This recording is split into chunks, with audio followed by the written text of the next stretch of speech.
La différence entre le pendule et l'antenne de l'équerre. Quelle est-elle, cette différence? Pour moi, il y en a une, bien que ça fasse toujours appel à notre canal intérieur. Le pendule, d'ailleurs vous pouvez avoir différentes sortes de pendules, ça c'est selon ce que vous aimez, ce que vous voulez trouver. Le pendule, c'est vous qui le programmez. Avec le nom, par exemple, en polarité négative, tourne à l'envers des aiguilles d'une montre, et le oui tourne à l'endroit des aiguilles d'une montre. Et c'est vous qui déterminez donc votre recherche en oui ou en non. C'est quand même assez limité. C'est déjà une première approche des énergies et une approche aussi qui va vous montrer que l'énergie passe à travers vous et que sans que vous fassiez quoi que ce soit, par exemple, ce pendule va bouger.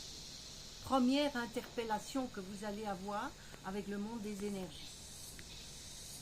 Vous pouvez passer à un stade supérieur avec l'antenne de l'équerre.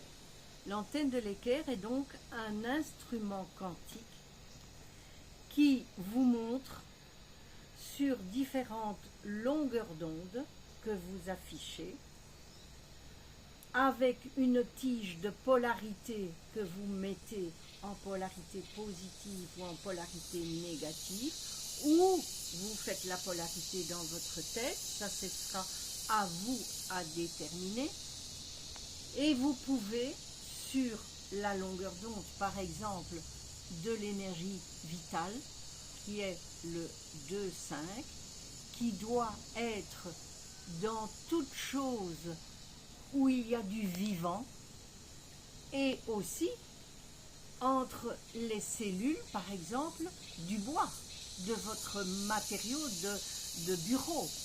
Vous devez avoir du 2,5.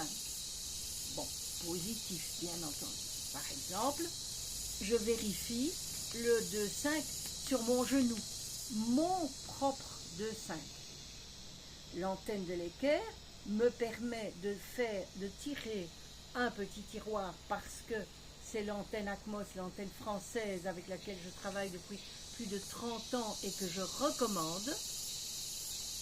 Je suis donc sur le 2,5. Là, l'antenne est au repos. Doucement, je la fais revenir en travail.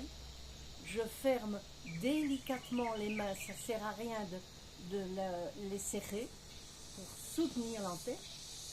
Et je m'approche tout doucement de mon 2,5, de mes cellules du corps. Je peux aussi continuer jusqu'à ce que l'antenne tombe, c'est-à-dire par l'attraction terrestre, il n'y a plus aucune résonance, bien entendu.